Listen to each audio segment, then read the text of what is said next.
I am writing this under an appreciable mental strain, since by tonight I shall be no more.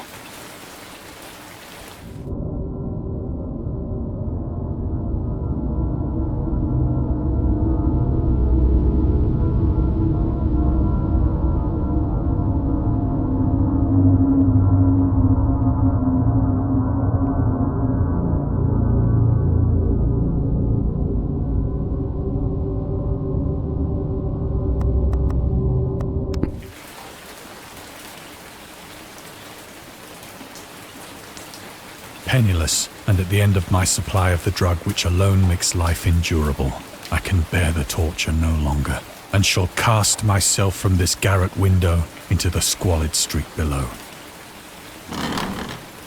Do not think from my slavery to morphine that I am a weakling or a degenerate. When you have read these hastily scrawled pages, you may guess, though never fully realize, why it is that I must have forgetfulness or death.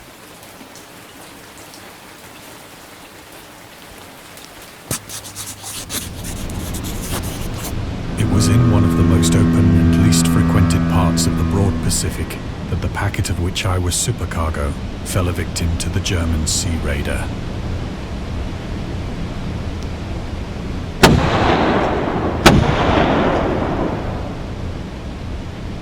The Great War was then at its very beginning, and the ocean forces of the Hun had not completely sunk to their later degradation, so that our vessel was made a legitimate prize, whilst we of her crew were treated with all the fairness and consideration due us as naval prisoners.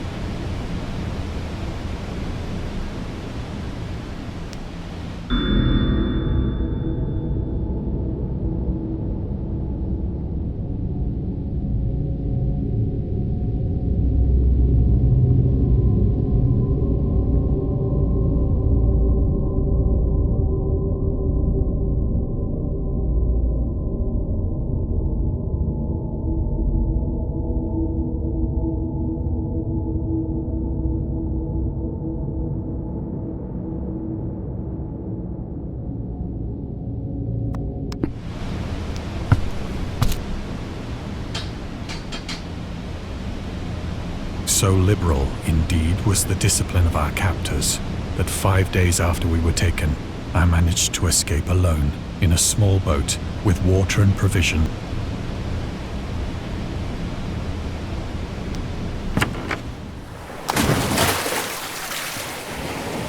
When I finally found myself adrift and free, I had but little idea of my surroundings. Never a competent navigator, I could only guess vaguely by the sun and stars that I was somewhat south of the equator.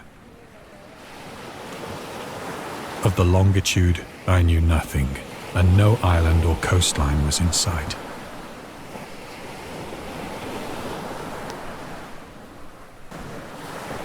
The weather kept fair, and for uncounted days I drifted aimlessly beneath the scorching sun, waiting either for some passing ship or to be cast on the shores of some habitat.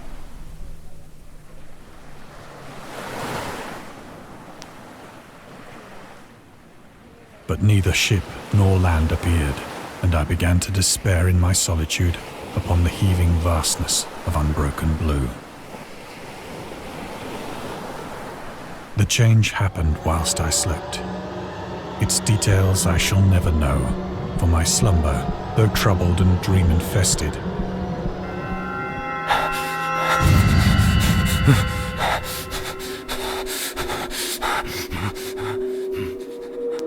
when at last I awoke, it was to discover myself half sucked into a slimy expanse of hell, and in which my boat lay grounded some distance away.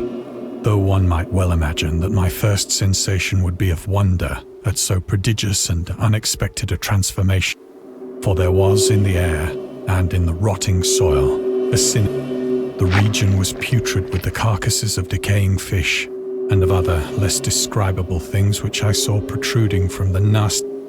Perhaps I should not hope to convey in mere words the unutterable hideousness.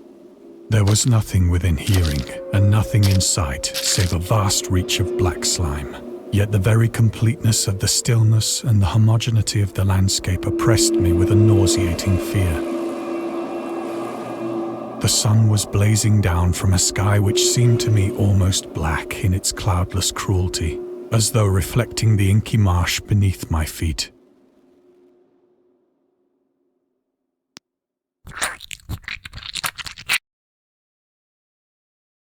As I crawled into the stranded boat, I realized that only one theory could explain my position. Through some unprecedented volcanic upheaval, a portion of the ocean floor must have been thrown to the surface, exposing. So great was the extent of the new land which had risen beneath me that I could not detect the faintest noise, nor were there any seafowl to prey upon the dead things.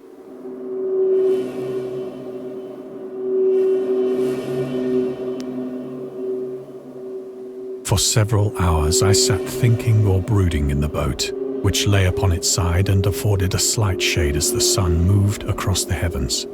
As the day progressed, the ground lost some of its stickiness and seemed likely to dry sufficiently for travel. That night I slept but little, and the next day I made for myself a pack containing food and water, preparatory to an overland journey.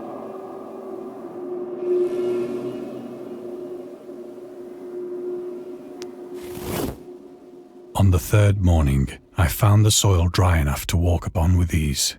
The odor of the fish was maddening, but I was too much concerned with graver things to mind so slight an evil, and set out boldly.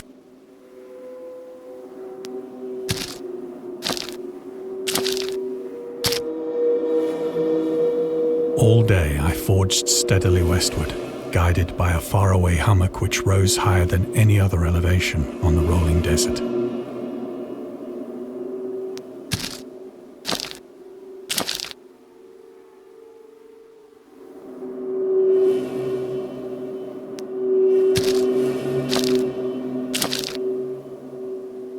That night I encamped, and on the following day still travelled toward the hummock, though that object seemed.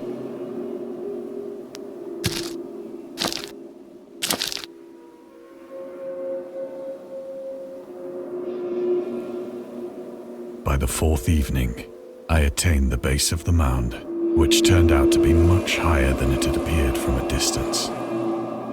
An intervening valley setting it out in sharper relief from the general surface. Too weary to ascend, I slept in the shadow of the hill.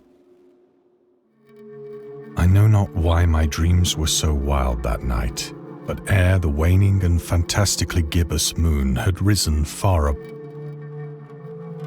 I was awake in a cold perspiration, determined to sleep no more. Such visions as I had experienced were too much for me, and in the glow of the moon I saw how unwise I had been to travel by day. Without the glare of the parching sun, my journey would have cost me less energy. Indeed, I now felt quite able to perform the ascent which had deterred. Picking up my pack,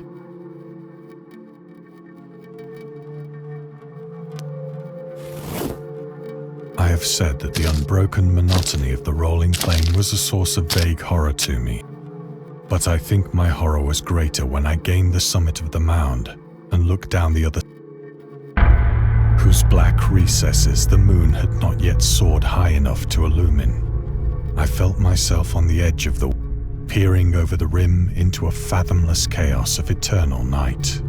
Through my terror ran curious reminiscences of paradise and of Satan's hideous climb through the unfashioned realms of darkness. As the moon climbed higher in the sky, I began to see that the slopes of the valley were not quite so perpendicular. Ledges and outcroppings of rock afforded fairly easy footholds for a descent, whilst after a drop of only a few hundred feet, the declivity became very gradual.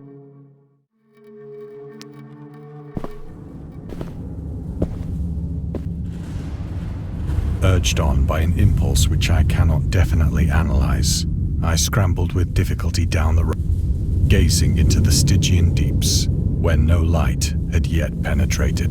All at once, my attention was captured by a vast and singular object on the opposite slope, which rose steeply about an object that gleamed whitely in the newly bestowed.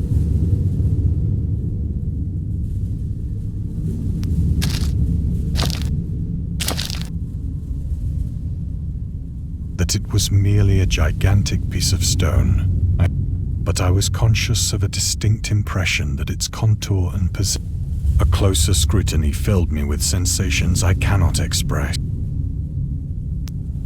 For despite its enormous magnitude and its position I perceived beyond a doubt that the strange object was a well whose massive bulk had known the workmanship and perhaps the worship of dazed and frightened, yet not without a certain thrill of the scientist's or archaeologist's delight.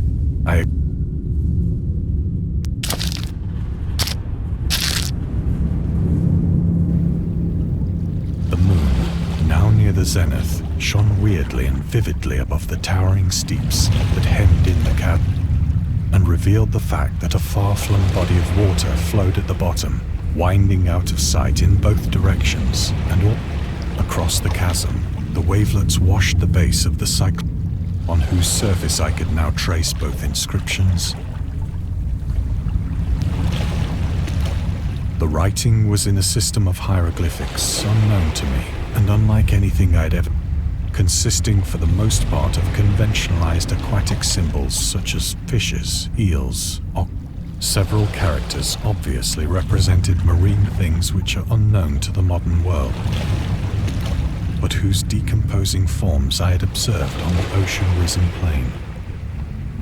It was the pictorial carving, however, that did most to hold me spellbound.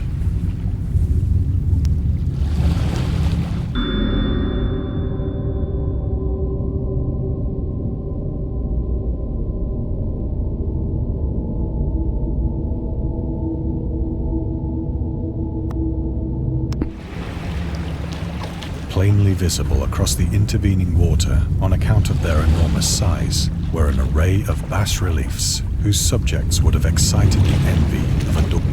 I think that these things were supposed to depict men, at least a certain sort of men, though the creatures were shown disporting like fishes in the waters of some marine grotto, or paying homage at some monolithic shrine which appeared to be under the waves as well. Of their For the mere remembrance makes me grow faint, grotesque beyond the imagination of a Poe or a Bulwer.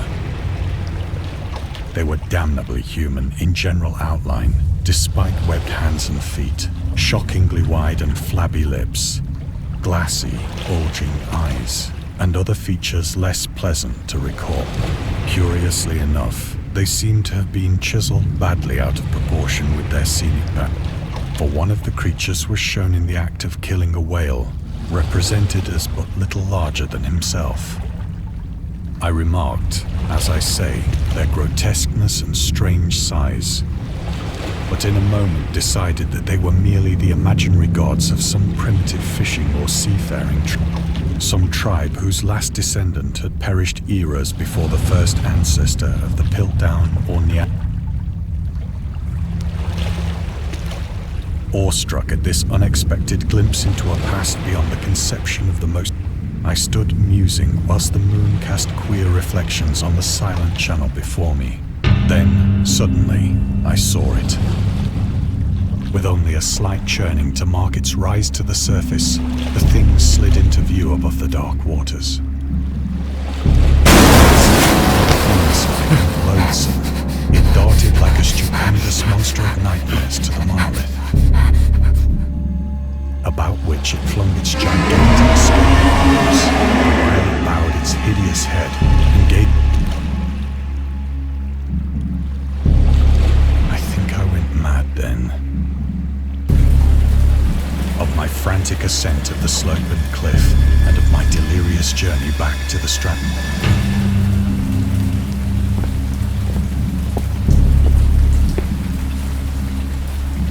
I believe I sang a great deal and laughed oddly when I was unable.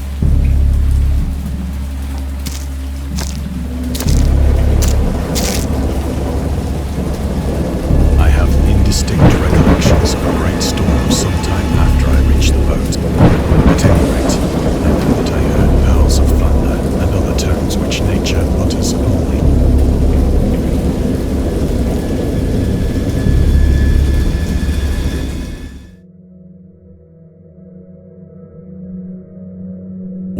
come out of the shadows, I was in a San Francisco, brought thither by the captain of the American ship which had picked up my boat in mid-ocean. In my delirium, I had said much, but found that my words had been given scant attention. Of any land upheaval in the Pacific, my rescuers knew nothing. Nor did I deem it necessary to insist upon a thing which I knew they.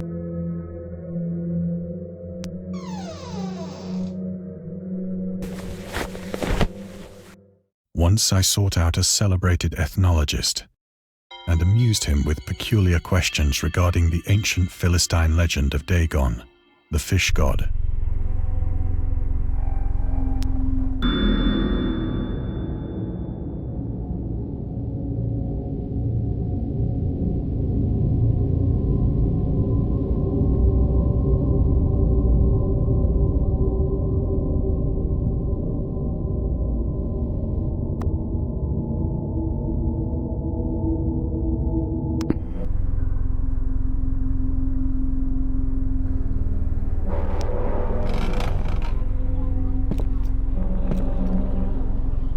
But soon perceiving that he was hopelessly conventional, I did not press my inquiries.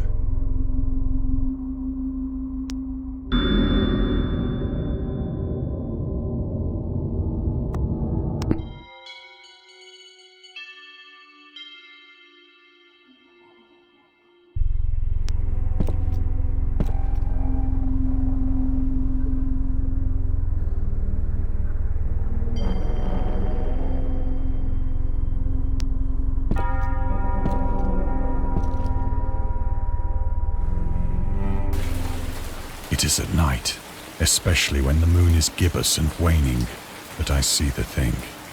I tried morphine, but the drug has given only transient surcease and has drawn me into its clutches as a hopeless. So now I am to end it all, having written a full account for the information or the.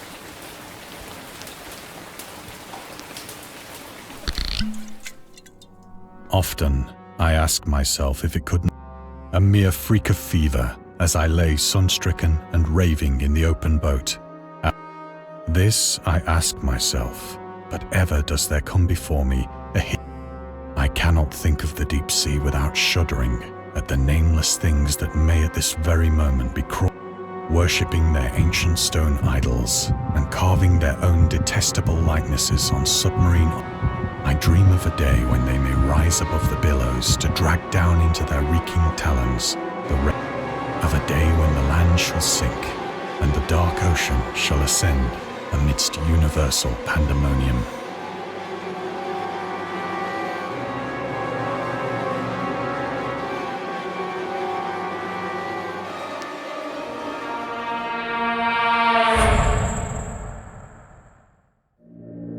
The end is near. I hear a noise at the door, as of some immense slippery body lumbering.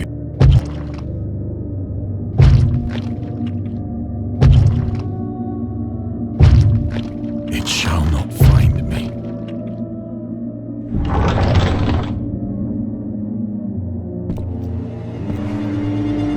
God, that hand!